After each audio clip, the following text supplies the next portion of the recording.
Entry कर system में record करना चाहते हैं तो यहाँ पर क्रिएट में जाइए। क्रिएट में जाएंगे, यहाँ से सबसे पहले क्या क्रिएट करेंगे, लेजर। और लेजर में जब जाइएगा ना तो यहाँ पर लेजर में किसका लेजर बनाएं। तो जैसे हम बिजनेस शुरू कर रहे हैं तो पहला नंबर ही कैपिटल अकाउंट का लेजर होगा। और पता होगा कि कैपिटल अकाउंट का ग्रुप कौन सा होता है, कैपिटल अकाउंट। वैसे लेजर कैसे बनता है ये हम आपको पहले भी सिखा चुके हैं। तो एक तो तरीका ये है लेजर बनाने का, दूसरा है चार्ट ऑफ अकाउंट, और तीसरा अगर आप लेजर नहीं बनाए हैं तो डायरेक्ट वाउचर से भी लेजर बनाने का ऑप्शन आता है। पहला जर्नल एंट्री है cash account DR to capital. तो cash account DR to capital यानी बिजनेस शुरू हुआ है तो बिजनेस में पैसा क्या हुआ, रिसीव हुआ। तो हम लोग इसको रिसीव वाउचर में रिकॉर्ड कर देंगे। तो F9 के साथ F6 दबाएंगे तो आ जाएगा रिसीव वाउचर। अगर शॉर्टकट याद नहीं है तो यहाँ से देख भी सकते हैं और यहाँ से सेलेक्ट भी कर सकते हैं। जो वाउचर यहाँ सेलेक्ट रहेगा वो हाईलाइटेड यहाँ पे नहीं दिखेगा, समझे।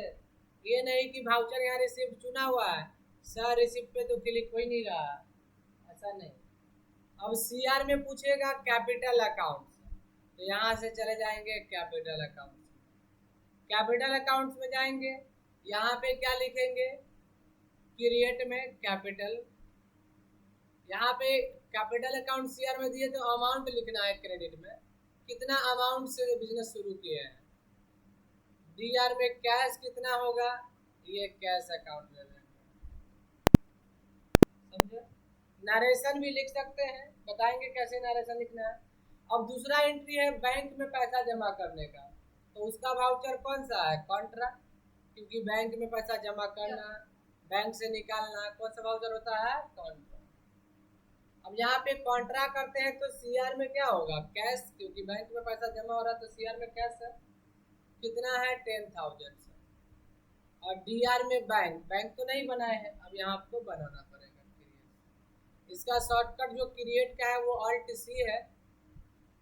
यहाँ पे हम लिख दिए बैंक ऑफ इंडिया अकाउंट, सही ना, लेजर है, और ये बैंक अकाउंट ग्रुप में आएगा। यहाँ पर अकाउंट होल्डर का नाम, अकाउंट नंबर, IFSC कोड, ये सारा कुछ। अगर हमारे पास पहले से ओपनिंग बैलेंस है तो भी दे सकते थे, लेकिन लेजर बनाते समय यहाँ नहीं दे सकते। 10,000। अब जब आगे बढ़िएगा तो यहाँ पूछेगा कि आप बैंक में पैसा जमा कर रहे हैं तो कौन सा नोट जमा कर रहे हैं, 500, 2000। तो 500 का मान लीजिए कि हमने 15 नोट जमा किया, कितना हो जाएगा 7500। और 200 का 10 गो नोट्स जमा किए तो 2000 ये हो गया। और 100 का 5 नोट जमा किए तो 500 हो गया, एक्सेप्ट कर दिया। आगे बढ़ेंगे, यहाँ नरेशन पूछेगा तो लिख सकते हैं बीइंग, बिजनेस नहीं, बीइंग कैश डिपॉजिट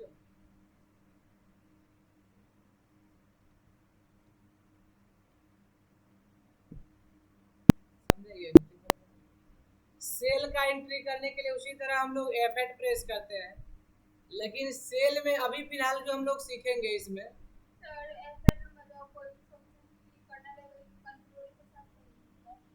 नहीं, F8 के साथ। जैसे अगर आपका लैपटॉप है तो उसमें F8 के साथ दबाना होता है, नहीं तो कीबोर्ड में डायरेक्ट। देखिए सेल रिकॉर्ड में हम लोग आगे सीखेंगे कि इनवॉइस फॉर्मेट कैसा होता है, लेकिन अभी फिलहाल आपको चेंज मोड करके यहाँ से कौन सा लेना है, वाउचर। क्या करेंगे, डेबिट में दे देंगे कैश, क्योंकि कैश में सेल हुआ है। पार्टी डिटेल्स यहाँ पे आएगा, किस व्यक्ति से सेल कर रहे हैं तो उसका मेल पूरा डिटेल्स आ जाएगा। अमाउंट्स जितना है, और सेल लेजर में कौन सा होगा, सेल्स अकाउंट। अगर नहीं बना रहेगा तो सेल का लेजर भी क्रिएट करना पड़ेगा। और इसको हम लोग यहाँ नरेशन लिख करके be in good sold save कर देंगे। अब देखिए सेकेंड के बाद थर्ड के बाद फोर्थ भी क्या है, सेल एंट्री है, तो हमको वाउचर चेंज करने की कोई आवश्यकता नहीं है, सीधा एंट्री कर देंगे कैश अकाउंट, फिर वही पैटर्न होगा, खाली 10,000 का ट्रांजेक्शन है अगला सेल्स अकाउंट। समझे? अब हमको सीखना है कि परचेज का एंट्री कैसे करेंगे। तो इसी तरह FN के साथ F9 प्रेस कर दीजिए। देखिए परचेज और सेल में अगर वाउचर मोड नहीं आए तो चेंज मोड करके एज ए वाउचर लाना पड़ता है। CR में कैश है तो कैश, बाकी यहाँ भी पार्टी डिटेल्स आएगा, किस पार्टी से खरीद रहे हैं उसका डिटेल्स, एड्रेस वगैरह, कितना का खरीद रहे हैं तो 5,000। DR में परचेज अकाउंट, यहाँ पर आता है एंटर मारने से नेम ऑफ आइटम, अभी सब नहीं देंगे, आगे बढ़ेंगे। फिर इसी तरह अगला एंट्री है तो वाउचर चेंज करने की जरूरत नहीं है, समझ गए? अगर आपको रिसिप्ट वाउचर एंट्री करना है तो यहाँ पर F6 प्रेस कीजिए या यहाँ से रिसिप्ट सेलेक्ट कर लीजिए। जैसे कमीशन रिसिप्ट हो रहा है तो CR में कमीशन रिसिप्ट का तो लेजर है नहीं, क्रिएट कर लेंगे, लिखेंगे commission receipt account. Commission receipt किस में जाएगा? Indirect income. बाकी सेव कर दिए, यहाँ पे दे दिए कितना कमीशन मिला है, और यहाँ DR में कैश में मिला है तो कैश अकाउंट। तो सारा एंट्री इस तरह से बन जाएगा। देखिए जो भी ट्रांजेक्शन बनाते हैं ना वो यहाँ पर बैक आने पर वाउचर के नीचे डे बुक में शो करता है। हम पहले से कुछ एंट्रीज में बना के रखे हुए तो वो शो कर रहा है, और आज अभी जो बना है वो सभी कुछ शो कर रहा है।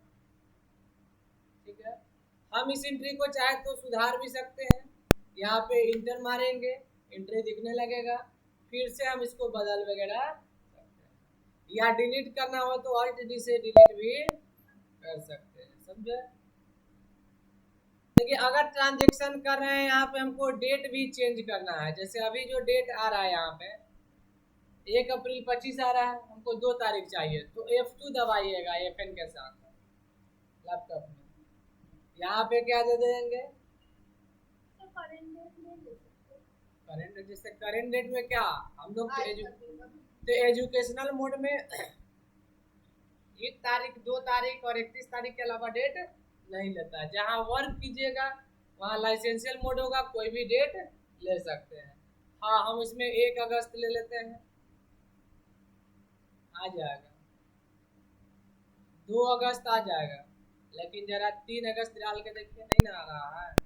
तो जो भी डेट चेंज करना हो हम लोग कहाँ से करते हैं? F2 से डेट चेंज करके ट्रांजेक्शन